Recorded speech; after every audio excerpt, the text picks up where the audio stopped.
Coming up on this week's Royal Exclusive, Meghan's new movie gets beaten by a cat video. We look back on 10 years of Harry and Meghan, plus the King isn't dead, despite what you may have heard on the radio, and why Andrew could still get a full royal funeral.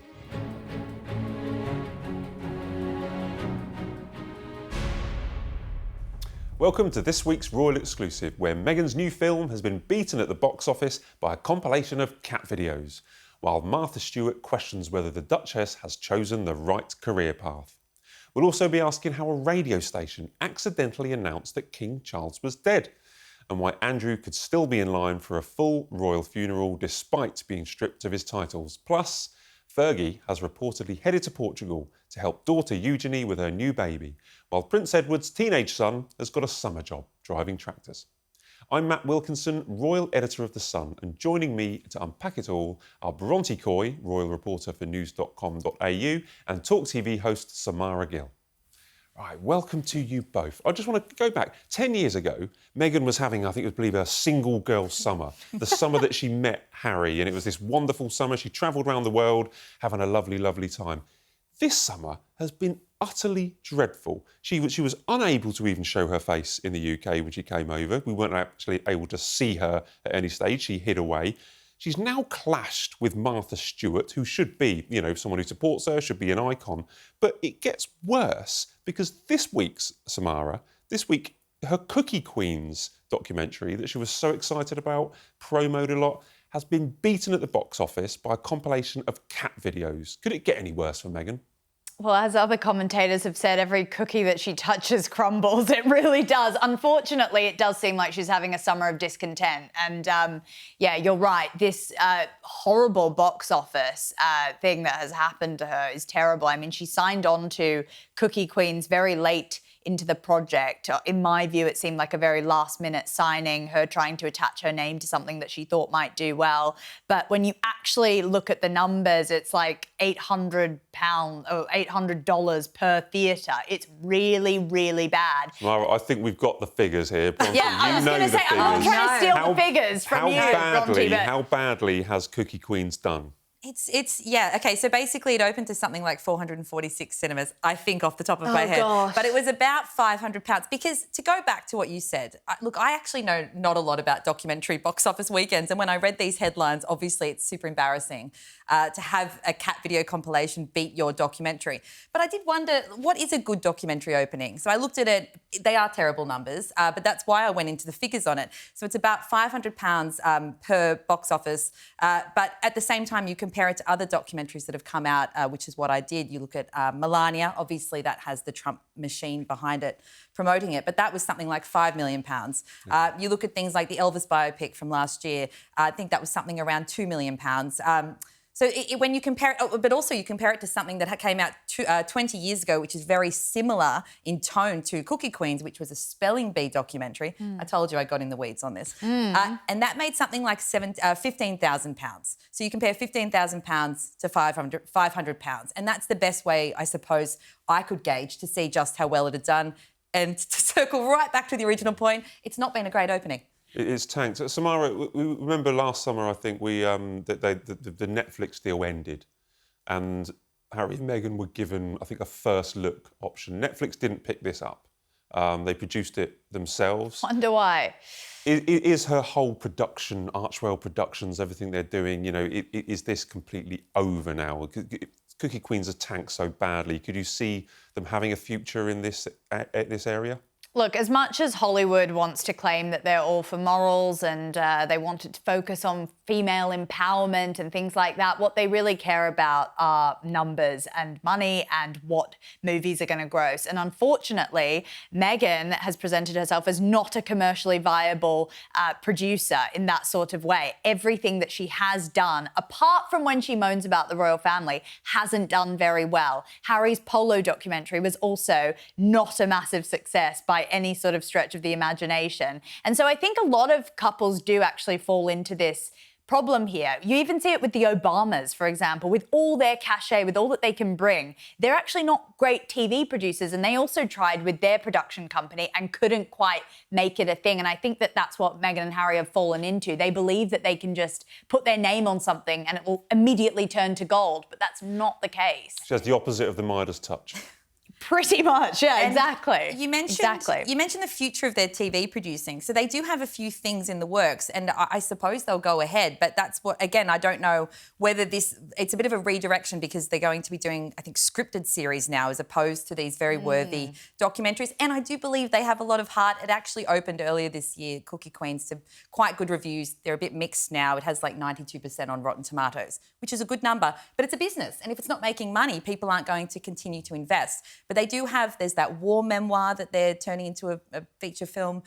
There's 2 books that are being adapted. There's that one they announced, Meet Me at the Lake, a couple of years ago, which we've not really had an update on. Now, this is a pivot into more scripted work. So as I say, maybe they'll have more success there. But I do think there's probably a very strong lesson being learned, which is that as much heart and worthiness as these topics have, you know, the Heart of Invictus, things like that, the Cookie Queens, I don't think that there is a market for it from them. Isn't the point that the only successful show that they've had was Harry and Meghan, and it was about them and it was about the royal family and it had Netflix behind them? That is the only kind of blueprint of them actually having a successful production or a successful appearance on television. And that's a one-hit wonder because I don't even think they could revisit that, nor would they. Surely they would never revisit something Well, in you that talk about the tone money again. and the figures. The money and the figures were brilliant. So if you're looking at what's failed, what succeeded, well, do that again. But that's firing all your shots in one 6-part series. There is no way they could do that again. You know how I remember the night that came out. I'm sure you had a very similar experience. Our editors breathing down our throats saying, who's watching which episode? What are we covering? There was massive global interest and intrigue in that. That's a very different thing. And they fired that shot, but they're not going to be able to ever regain that level of commercial success with that style of show. Just look at Spare as well, the book, of course, that Harry penned or didn't pen, whatever. I mean, he had some help, let's just say. He also gained that's his only success really outside of leaving the royal family, and so it shows, you're right, that that's kind of the only commercially viable thing that they have to offer the market. And I mean, there are talks about this potential Diana documentary that they might give first look to Netflix for, and that could absolutely do numbers, but that would be dragging his late mother into a money-making business. Well, yeah, revert back to what you know, talk about the royal family. Are they in the right career? Because they've gone off, 6 years ago, they went off to earn their own money, full credit to them, go earn some money and start a new career. But Martha Stewart, and this is the quote from Martha Stewart in People magazine, which normally is a very friendly Harry and Meghan, but let's be honest, Harry. But she said, if you're an actress, it's hard to then transition to a princess and then from a princess into a homemaking guru on a television show. It doesn't sort of follow, so go from there. I mean, that's cold, isn't it? It strikes me as someone who has been asked about Meghan so many times that she's just had it. It would be frustrating for her, I imagine, because there would constantly be those comparisons like there was with Meghan and Gwyneth Paltrow, and eventually Gwyneth just turned up at Meghan's house for that little staged video. That Martha comment was, look, it would have been bruising for Meghan to hear that. It was, I mean, it's not a direct hit, but it's very indirectly quite snarky, of course, and she's kind of implying that Meghan doesn't have the experience really, or the expertise behind it. Is Martha Stewart right? Is she right in what she says, where Meghan cannot do this? Well, this is the thing. The only way to quieten your critics is to prove them wrong with your success. And Meghan hasn't done that yet. The only thing she has left really of this this lifestyle guru career is As Ever. Now, that's the curious part because it's almost impossible to find out where that's actually sitting, 12 months on, in terms of its success. If you speak to people close to them, we're being told that it will double in size this year, which may be true. You speak to people on the other side and they say that the business is tanking and they've got an oversupply of stock. So I think that that's something that we're not going to really know for some time whether it's succeeded, but that would be the only way she can prove Martha wrong. It gets worse with Martha, doesn't it? It does. Yes. No, sorry, I was just thinking about what the Sussex side has said about Well, let's do it in order. Look, they cross paths at a dinner party. This is what happens in Montecito in California. These people end up at a dinner party and they talk and they, gossip. This was a couple of days or maybe a couple of weeks after Meghan got back from the UK and famously met the King, but we didn't see anything about it and it was all meant to be confidential. We're not even allowed to ask about it because they won't tell us. So Martha Stewart said, I didn't really talk to her really, more than say a couple of words, but I know she was talking about it. What is the it? What is the it? The it The was reunion, the I assume. reunion. Right. Oh, that's what. Because what I was focusing on is that the Sussex side has actually come out and said that they were never seated on the same table, and that this is an untruth from Martha Stewart's side, and also that Meghan only spoke about her holiday in Europe. Who do we believe? Well, the difficulty we have with this is that it is high stakes. Martha's made this comment. I really, truly believe that Martha did not know just how significant this sort of throwaway line was. But obviously it is, because we know we were covering this royal reconciliation for months. And the very key detail at the heart of it was how it was orchestrated in the lead up to and afterwards, in that no one was allowed to talk about it. There would be no leaks. We weren't going to know anything. And so if Meghan has gone to a dinner party and even casually spoken about it, this has huge implications for their relationship with the royal family. It's a massive deal. I just can't believe that Martha would make that up, because it's such a random thing to say. But then at the same time, of course, the host has said the conversation didn't happen. Well, they said that she just said her trip was nice, which might be true. It was just of all the places that sort of a roadblock to the royal reconciliation was going to come from, a profile on Martha Stewart, it's really blown my mind that this is it. For all this empowerment talk about women, how dare they put someone like Martha Stewart down? She is a massively respected titan of the industry, and the industry that Meghan's been trying to get into so desperately.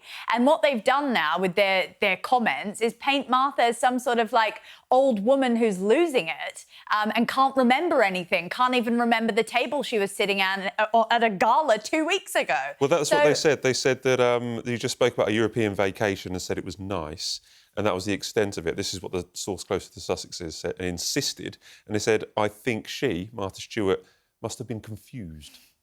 It is astonishing that they would do that and sort of betray someone who... Look, what does Martha have to gain from this? That's my question. She doesn't have anything to gain from this. That was I'm Team Martha here. I think that she's telling the truth, and I don't know why the Sussex team is trying to spin it as if she had no idea what she was talking about, and this is a lie. The difficulty they have is that Martha used the word palace. I think that the difficulty is if she hadn't have said that they've come back from the palace and she was talking about it. Because I thought, it is a very normal thing when you have particularly a globally publicised holiday. People are going to say, how was it, when they see you just a few days later. That's a very normal thing. And I would be more inclined to give someone the benefit of the doubt with that. But the difficulty that the Sussexes have, as I say, is that Martha said the word palace. So it's very specifically relating to that, you'd assume, meeting. All in all, just a feud we did not see coming. The celebrity feud that's really lit up the summer. Going back to the actual whether she did have this conversation at the dinner party, it feels almost natural that she might do. You say someone might ask a question.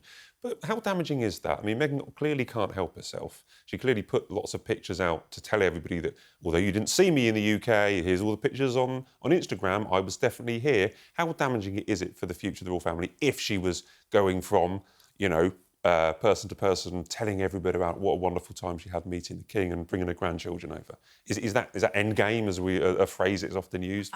I think it's a very precarious spot that they're in. I think if nothing else happens or comes out from this bit here, they can probably, that trust, that very delicate trust that's existing between the palace and the Sussexes that they're trying to build on for the future of this reconciliation, that can continue, but it really just depends.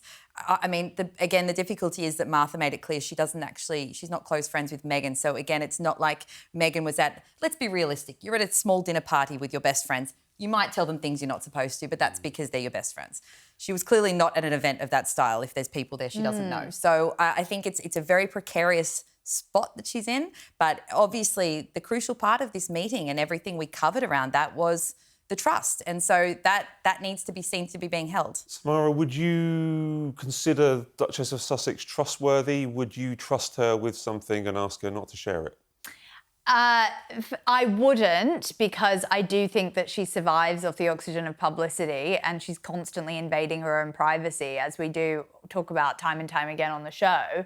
But I think it tells me two things. It tells me, one, that the royal family is kind of the only way that they are still gaining status around Hollywood. You know, Hollywood conversation is all about, what am I doing? What's the next thing? Who am I connecting with in order to get to another level? And that's, she's clearly still leveraging the royal family in order to get some sort of status within those circles. But also it tells me that they've learnt absolutely nothing from the lawsuit that they just lost a couple of weeks ago, which was all about the fact that Harry found out that, you know, his friends were advising against him. People were leaking conversations that he was just naturally having, were making it into the press, not someone actively going and infiltrating his private phone, etc. So I think they've basically learnt nothing from that. If they expect to be chatting at a party and for it not to get out, then that's on them, in my view. Yeah, no, that's a very good point. I mean, as I say, I just don't think she can help herself. I think she wants to talk about the fact that she was in the UK, and she misses the fact that there isn't a picture of her and the King and the grandchildren at Highgrove all looking happy. So she just can't help herself. It's a lack of restraint. A lack of restraint. Let's talk about where Meghan and Harry are now. We will move on from Harry and Meghan at some stage, but this summer, 10 years ago in 2016, was their first date. They met in Soho House. We know about it from them, basically, because they love talking about themselves. But we know so much about it. 10 years, do you think they are both happy in where they are 10 years later? Do you think that it will last another 10 years? Oh, that's the question. You know, that's probably the thing I get asked the most by people. You right now, obviously, but just generally there's interest because their brand is built upon this couple that's so in love. They've literally sold it as commercially, and then constantly talk about the fact that they are so in love. And so it is interesting to all of us. There is a public interest in whether this relationship exists still in the way that it clearly once did. I think that the truth of it has to be somewhere in the middle, where they have their ups and downs. From speaking to people that are close to them, you know, I'm told that they are very in love. They are very much a team, but I mean, as anyone has been watching on, they've clearly hit massive struggles and they've been under massive strain on the world stage over the years, and that would absolutely have put strain on their marriage, you know, from that fairy tale we saw in 2018 when they had the big royal wedding. So I think that in terms of whether it lasts another 10 years, some marriages can survive anything. It really depends. They're in such a period of, I think, change at the moment and evolution. I think it really depends. Does Harry push harder to come back to the UK? Does Harry start spending more time over here? How does that fit in with their relationship if she's more US-based with no interest in coming over here, which I think is probably the truth, that she doesn't have great interest or ties to the UK. I think that will all play a big role in what their relationship looks like 10 years down the line. Do you think Bronte raised the idea there that Harry does want to come back to the UK more and more? That's a direction that they could be heading, and that could cause problems. Where do you see that for the Sussexes 10 years after they first met? No, Bronte makes a really good point. I think that will be kind of the wedge in their relationship if Harry does intend to keep coming over here, and even, you know, there are rumours about him wanting to send the kids to British schools, etc. That will also cause issues, I'm sure, from Meghan's side. But I think it would be a great act of defiance if they were to stay together, because, of course, the entire public probably does want to see a divorce on the cards. And I think that you're right. They've been through some serious high highs, but some very low lows. And I don't know, it's very hard to tell with Harry and Meghan what is real and what is for the cameras and where they're standing. So I just don't know if it will last another decade, to be frank with you. I mean, they've got some serious financial issues coming up. And of course, you know, they were always from such different worlds, and they have stood the test of time, but I'm just not sure about it. It always seems like 1 minute they're totally in love, and then the other they're not spotted for 84 days together, which happened last year. So he wasn't wearing an engagement ring in quite a few photographs recently as well. Which... Getting it upgraded, though, I think. Well, this is the second time. On you, girl. This is the second time it's happened, and I think a couple of years ago I was in Germany at Invictus Games and she wasn't wearing an engagement ring, and I asked at the time why not, and they said, "Oh, American women, and please, if there's viewers here, let me know." you know, if this is the way, but saying lots of American women often don't wear their engagement ring. I haven't heard that. Also, it'd been sent off to be cleaned or adapted. And the same excuse when I asked this time, she hadn't, a couple of photographs recently, I think Cookie Queen's one, could be wrong, and a couple others, she wasn't actually wearing her engagement ring. And people on the internet start thinking, well, you know, hang on a minute, it's 10 years into when you met, why aren't you wearing your engagement ring? It's a beautiful ring as well. I think it's a weird one because in normal life, you know, when there's marital struggles, often people do stop wearing their rings. But in this case, when they are actually actively pushing the narrative, whether true or not, that they are happy, it would seem insanity to then publicly take off your ring. So it doesn't help her to do that. So I don't know if it would be deliberately for that, even if they were hypothetically having issues. And you remember that profile, actually, I was going to say, of a while back. It was written in it was a negative one. It was about the staff, their clashes with staffers. But it was about how when people are in the room with them, they get uncomfortable because they're quite lovey-dovey and all over each other. That is something I just must say, I forgot to say this earlier, that is something that is reflected to me, not the discomfort, but that apparently they're very lovey-dovey behind closed doors in front of other people. But I think that was a report that also said that Meghan often talks over Harry in interviews and Zoom calls and kind of speaks for him as well, which showed a lot, I think, Samara. Yeah, absolutely. I mean, I think from what we know from the Joe Marlo podcast that he was on about 2 weeks ago, he basically confessed that he's unemployed. I mean, he was saying like a litany of jobs that he used to do, and then wanted to be referred to as Duke, even if in a joking way. He claims that he's a father, stay-at-home dad, which I've got no issue with. I have a lot of respect for that, but I also think that he is directionless in some sort of way. He did have a lot within the royal family to do, and I think he's still struggling being outside of that and being away in Montecito. So I also think that's where the fracture can start. And you're right, Meghan is very much the main character of that relationship, especially in her hometown of Hollywood. You know, they're kind of in Meghan land at the moment. They are in the US. I made this point when I came back from Australia. Have I mentioned I went to Australia? It's come up a few times. When I was there earlier this year, I found this really intriguing because I agree with you that everything I'd seen of them prior to that was the Meghan show. I think in the US, it's certainly when Meg's had happened, she's very much been sort of the architect of what their life was going to be. But I was fascinated by the fact that when they arrived in Australia, and this UK trip as well, recently, it more felt like he was the one that was like leading the charge, which surprised me. So again, this may be a tonal shift over the years, you know, with him sort of figuring out what the rest of his life is. It was more of a royal tour as well, and that's what he's kind of been trained to do, like a sort of well-trained racehorse or something. He knows exactly how to do it. That's where he's in his element. She's absolutely not comfortable there and never was, really, if you look at it. So, yeah. All right, keeps on going. 10 years have been together now, and the story keeps on rolling and rolling and rolling. Let's speak about the King. This isn't funny, just to say. This isn't funny, but there was an Essex-based radio station, Radio Caroline, accidentally played their pre-recorded announcement that King Charles III had died.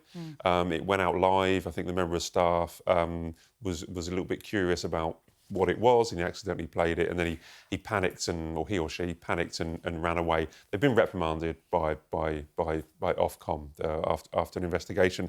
But it brings up, I think, a good talking point as to where the King is now.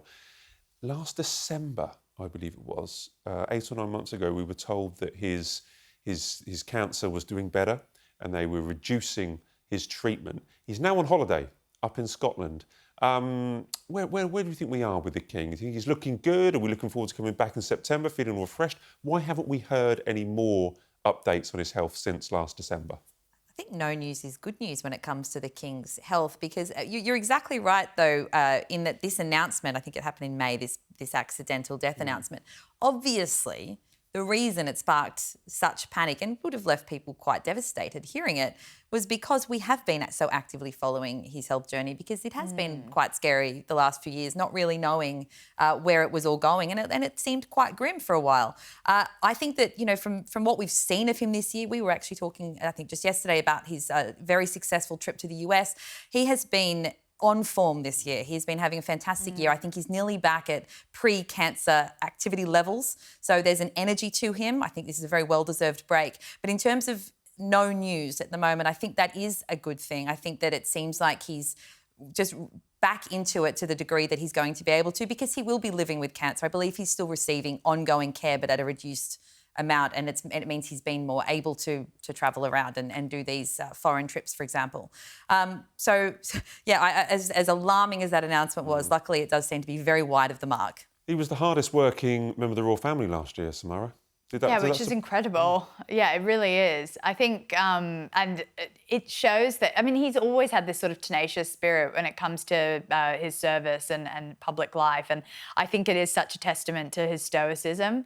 But it is interesting because I think there's a little bit of mistrust in the public because, you know, with the Queen, the late Queen, you know, her death was actually such a shock. I mean, not that, you know, she had a very full life. She almost lived to 100, but we didn't know really anything about how her health was going up until really the final days. And she was shaking hands with Liz Truss just a couple of days before they announced that she had unfortunately died. So I think in some ways we think maybe it will be a shock when that announcement does actually come and we won't have known what he was battling with behind closed doors. That's such a good point about I hadn't really thought about that with the public mistrust, because we were being told. And again, the Queen, I understand she was entitled to her privacy, especially in her final months in terms of her health, but also given her status and her position, that there's a great public interest. And we were sort of told, no, she's, even when she had COVID, no, she's still working from home, give her a day off, it's fine. She can let her have some sick days. But we were being told that, you're right up until the moment of. So you never quite relax about it. You never think. We understand it was the late Queen's choice. She, you know, maybe the generational or maybe just what she personally wanted to do. She didn't want the whole world to know, because if you're in your 90s, there's going to be all sorts of things that you have been treated for. She didn't want us to know. She didn't want us to make a thing. She, you know, keep calm, carry on, ma'am. You know, that was her thing. Whereas Charles made the decision very early on that he would let people know. And also use it as a positive to kind of encourage. That's why he hasn't told us what cancer it is, because he wants to be kind of not the face, but to help and speak for people with all types of cancer, not just the cancer that he has. So they've just done it in different ways. And it's also been, exactly as you're saying, it's been interesting as well since he's been back at work, you know, after that first few months after the diagnosis when he had to take a break from the public eye. He does actually make comments about his mortality. All the time. You'd never imagine a late Queen doing that. Yes. All the time. You thought, well, if I'm going to be around to see that one day. You know, it's like, what does this mean? What does this mean? Everyone's Matt and all the royal reporters freaking out. But I find that fascinating, but also very endearing as well. You're exactly right that it's a personal choice of the person. But clearly this is the way he's decided to go. He's obviously had to face his mortality through some dark times in recent years. And the way that he's now approaching it with a bit of humour, but also it is true. The comments he's making are true. And I find that it's a really fascinating thing to see from the monarch. And I think he's playing it very well. Seeing him meet other cancer patients is actually really, really interesting because they're kind of, you know, meeting on a level playing field sometimes. And you know, he's meeting them in a hospital bed and he kind of almost talks about the treatment that he's had and stuff like that. And it is fascinating. He throws away these little things and goes, what is he saying here? No, it's all okay. It's all okay. It's always the ones, though, that joke about, this is, you know, the grandma that goes, this will be my last birthday. They always end up living till 100 or late 90. It's just his way. I think it's just the way he talks. Probably how he copes with it now too. You've got to make it's the black comedy of it. Well, let's hope he has a lovely break. He's currently about to move into Balmoral, I think, to begin the summer. And all members of the family will be heading up there. Do you know this? So they all take it in turns. All members, Matt? All members? Well, all the extended members of the family go up. So William and Catherine will take their children up. We'll get Peter Phillips and his new wife will be going up. All the, you know, the Edinburghs, etc., which we'll get onto in a minute about the Edinburghs. They all go up and kind of have a couple of weeks. Sarah Ferguson, we believe she's gone to Portugal because Eugenie's had her third child. So Sarah's now got 5 grandchildren. We believe she's gone to Portugal. Any invite up to Balmoral? Is this a way for her to get into the royal fold? She is the granddaughter of the 16th, 17th in line to the throne who's just been born. Is there a role for her now? I mean, no, absolutely not. It doesn't. I mean, that was sort of her glue pre the Epstein files dropping. That was the only thing kind of keeping her connected. But now that that's happened, absolutely not. Of course, she's there to support her newborn granddaughter, her Eugenie's first little girl. So that makes sense that she's doing that. But absolutely not. I don't think we'll see Sarah Ferguson anywhere near the royal family ever again. We don't know Eugenie's the name of the daughter yet. Do you think that's unusual? We waited quite a long time. Yeah, no, she's kept that private. Again, kind of with everything else, we're just hearing, like, just getting drip-fed information. And also, I don't think they want it to be too sort of public. And also, I don't think the royal family is sort of heralding it as much as they probably would, given all the scrutiny of that side of the family. But yeah, I mean, in terms of Fergie, she did pass that Balmoral test all those summers ago pretty well. But how things have fallen, I mean, yeah, I don't think she's going to be allowed back there anytime soon, and I think that that's justified considering all the allegations. Well, she was banned from Sandringham no, she went to Sandringham, but she was banned from the public aspects. And when Prince Philip was there, she wasn't allowed there for many years. She was exiled at Wood Farm Cottage for about 20 years, but then she's returned and then banished again. So you never know. Oh, I think this last one's probably the nail in the coffin. I would suggest. Reputationally, she'll never recover, and you just can't imagine that the royal family are pleased that they've been dragged through more scandal, largely to do with Andrew, but now also to do with her. So, and imagine how uncomfortable the Balmoral dinner would be, them all sitting around the table. Well, compared to the wafty chalets that she's been occupying up in the Alps somewhere or other, you know, Balmoral's probably just some sort of hole in the ground compared to what she's used to. I mean, because she's been living off a lot of her wealthy friends, we hear, just speculation. But, you know, she's not exactly down and out, I think. No, it's not just the king that we were talking about earlier about, you know, this ridiculous story that was announced on the radio. He hasn't actually died. And it's not just Sarah that is thinking of, that we're considering maybe she'll go up to Balmoral. We've also got Andrew Mountbatten Windsor could potentially go up to Balmoral. He goes up every year. But the story that was on the front page of the Mail on Sunday this week, where do you stand on this? There's a suggestion that Whitehall figures still have Andrew Mountbatten Windsor on a list of royals that could get a full ceremonial, proper, you know, on TV, will it? There'll be, you know, the whole streets will be minutes of silence, a proper funeral one day when he passes. Where do you stand on Andrew getting a full royal funeral?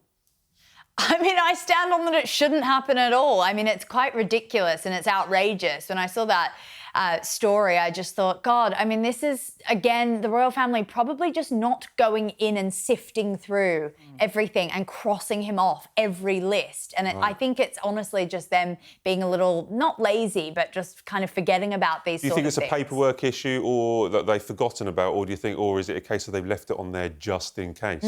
Good question. I think it's oversight. I think, look, they've had a busy year. I will say this. Been busy in Parliament, been busy with the royals.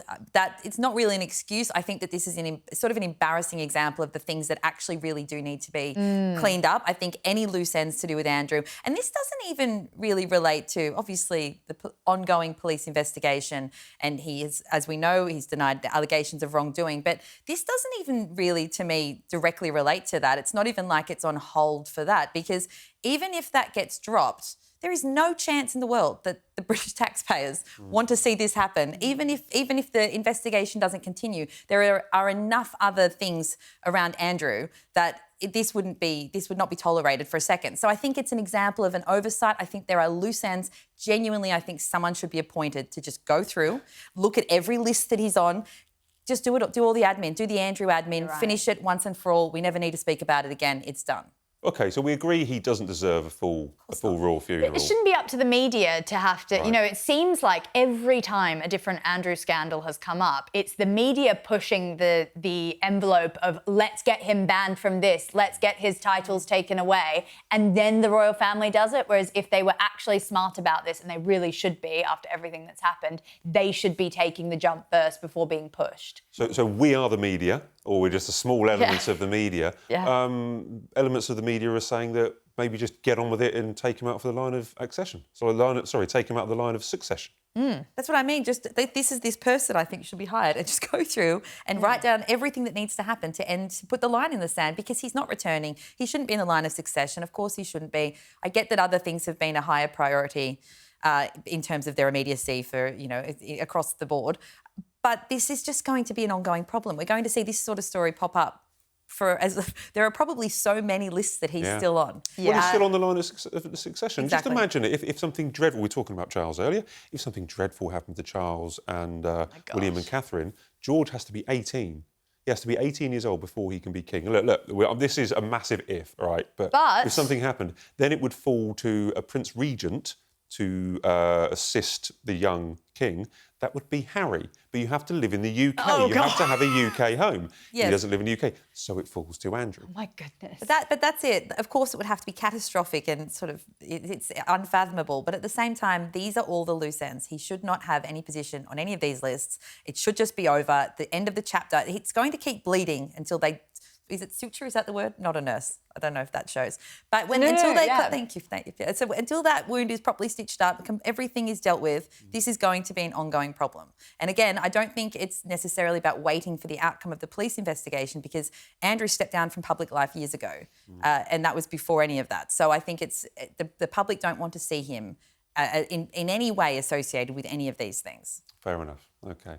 We were talking about summer at the beginning of this show, about Meghan's dreadful summer. Did you guys ever have a summer job? Yes. Yes. Can you tell me what it was? I was making coffees. Okay. I'm actually still a really good barista. I can do patterns and everything. Oh my gosh, that's amazing. Did you have a summer job when you were a teenager? Yeah, God, yeah. I was working since a young child. No, I'm joking. I was working since it was legal to work, but I was working retail. I loved working in retail. It was great. Basically taught me everything. A summer job really shapes you. It earns you, teaches you about money, about hard work before you go off into your studies, right? Did you, Matt, just before we get into this? I think that's what the audience will want to know. Oh, right. No, I did many things, but one of them was I lugged around bricks on my friend's dad's building site, and that's made me realise that I really needed to study. Yeah. Because it was so tiring. Manual labour wasn't I needed to go to university because it was exhausting. Character building. Good fun, though. Priceless, A lot of money. But I'm saying this because Prince Edward's son, James, he doesn't really need the pocket money. Does he need it? I mean, he's got a summer job helping on Sandringham estate, driving tractors, helping out on the farm. I mean, the king's going to love it because he enjoys, he's kind of love of the countryside. But is this a rewarding job for an 18-year-old James? We're waiting for his A-levels this month as well. I think it is. I think it's brilliant. And I hope that all the royal children have to do stuff like that. I think it's part of the new wave that the public wants to see. We just want to see a bit of normalcy and a bit of authenticity from these people. So I think it's great. Lady Louise, his sister, she had a job working in a garden centre. No, she did, really? When she was 17, 18 years old, before she went to university, yeah. Yeah, that's really good. A lot is made, obviously, because Prince George is the future king, but a lot is made of William and Catherine's parenting. But I've got to say, shout out to the Duke and Duchess of Edinburgh. I think that I love to see the style of how they're raising these kids, and they give them the option. They turned 18, and we saw James make his debut at Royal Ascot, I think it was this year, and they didn't pick up the official titles, but they, and the fact that he's doing that work before he sort of figures out the rest of his career, I think it's really good character building. It also can only help when they have a bit of experience of actual work, the value of money, being brought up in a gilded cage. But also, Harry was a jackaroo, which is a very Australian term, but he worked on a farm. The Australians understand it. When he worked on a farm when he was, I think, 19. So it's actually, no comment, because I know it's very divisive to say whether that was helpful to him ongoing or not. But I do think, just as a parenting decision for the royals, I love this kind of thing because I think it helps teach them the value of hard work. Shout out to the Edinburghs for the parenting, but also for James for actually mucking out. Yeah. Actually getting involved. Could you imagine, we talk about parenting, obviously, William and Catherine, we always celebrate their parenting from what we see from the children in public. Could you imagine George, Charlotte or Louis getting a summer job in their teenage years? I think Charlotte and Louis probably... Well, George probably will too in the way that William did. I mean, ish, not this sort of work.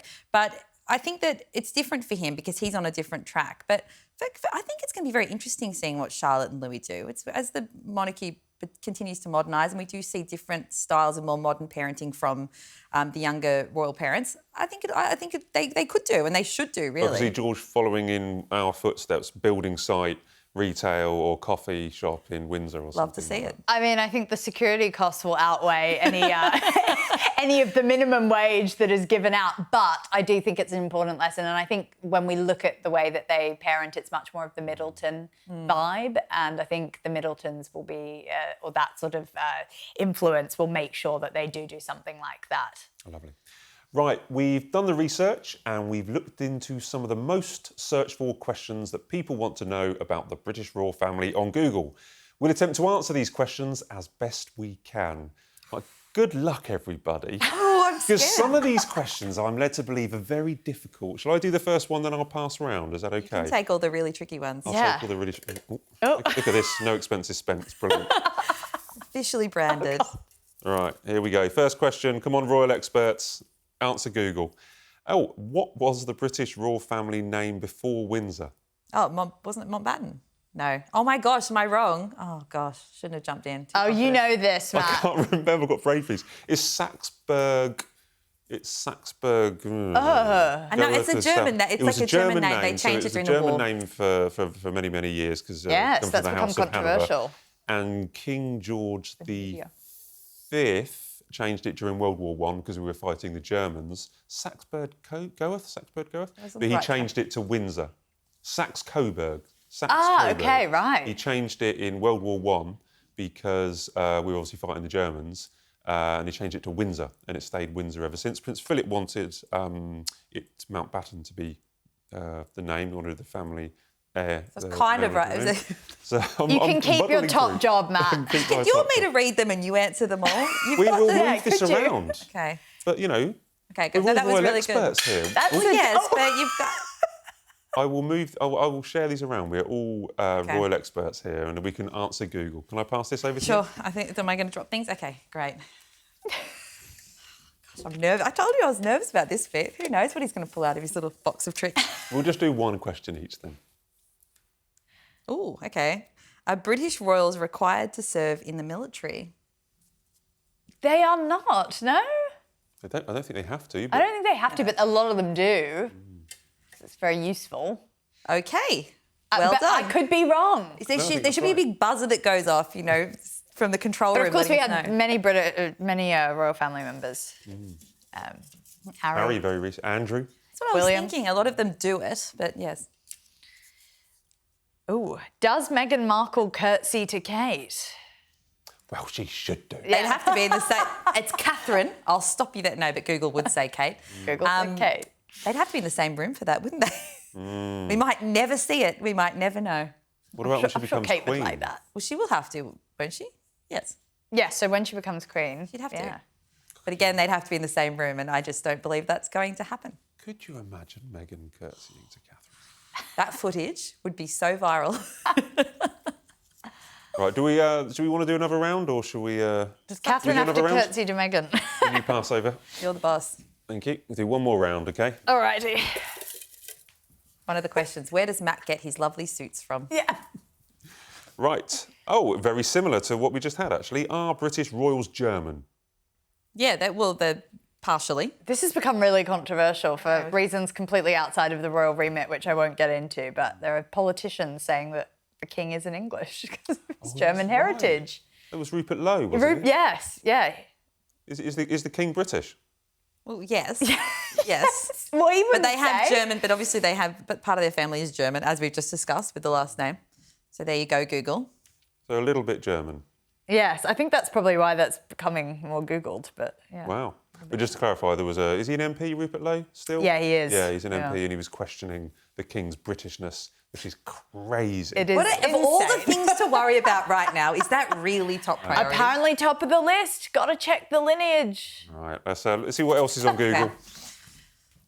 It's very interesting questions, people of Google. I hope we're helping. Well, find out.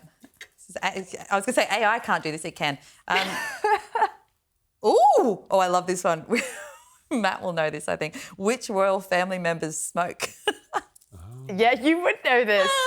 He sees them on tour having breaks right now. I'm kidding. Yeah. Camilla does. Camilla does. Does vaping count? No. I think it does. No. I've never seen a member of the royal family smoke, but I've seen he's pictures of well-trained. Harry smoking, obviously. Yeah. He doesn't smoke anymore. I think he gave up when he met Meghan. It's not very organic, is it? Or like Camilla used to smoke, I was and about to say, she there were used photos of her to used to be. famously blow the smoke up the chimney. really? Yeah, and Charles is not a big fan of Of course. No, That doesn't, yeah, he's Is very any healthy rules, living. any other rules that might quietly smoke? Not that we've kindle? seen, but who knows?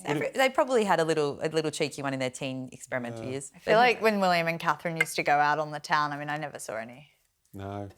But I assume not now, you know? Yeah, Let's say I assumed not, but you're right, there were photos of Harry back in the day. Are British royals allowed to be gay? What do you mean allowed? It's like anyone's allowed. Is there a rule banning people? Why are people typing this into Google? This is. Is Google, are you okay? It's an interesting question because we haven't had any even hate the term, but like out royals that are openly gay. But there must, just look percentage-wise, there must have been in history, of course, and the royal family is quite a camp institution. Oh boy, is. King William II, I think, Rufus, his name, I think, pretty sure he was regarded by historians as homosexual. Right, there you go. I don't want to slander the wrong king. Yes. But of course they're allowed. It would just it's whether if they wanted to be publicly out or not. It's interesting. Yeah, it's a really interesting thought. Do you think there ever will be a royal that is comfortable enough to come out? I'd hope so, and I think there will be. It reflects society moves along. Look at how the world was 100 years ago in terms of acceptance and diversity and everything. I think hopefully that is the changing face as society evolves. There's a fantastic series. I think this has come out of a really good series that was called Red, White and Blue, which was about the president of the US's son and the prince of the future king being in a relationship, and it's really good. Like it's very like nice and fluffy and lovely, but I think that's what people. Exactly my kind of show. Everything that's happened in the last 10 years. I mean, that's the next chapter. That is the next chapter. Storyline. Hopefully, people are just free to be who they want to be. So we agree they are allowed to be gay, and it they don't care if someone comes out. No. Good. All right, good stuff. I've got just a few more questions for you both. Okay.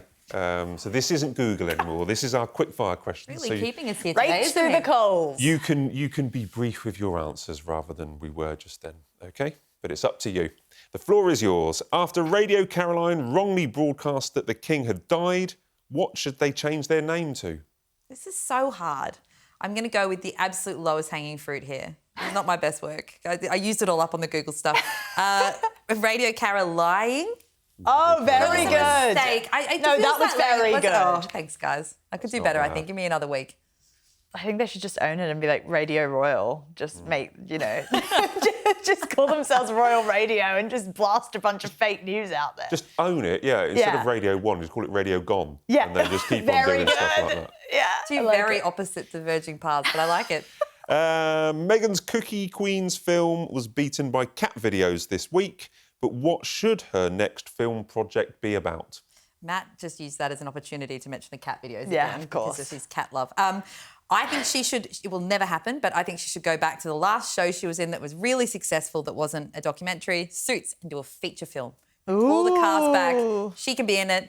That'll work. I'll watch it. That's a great idea. Samara are big Cats fans, and to be honest, it's an unfair battle, Cookie Queens versus viral cats of videos, because my Instagram feed is literally just me watching funny videos of cats. Same. 100 videos a day I send to friends. So maybe she should do that, like bloopers, animal bloopers or something. Yeah, it'd be cheaper production, that's for sure, and maybe more impact. I don't know. What should she do next? Probably something, if she's really going to be smart, focused on the royals.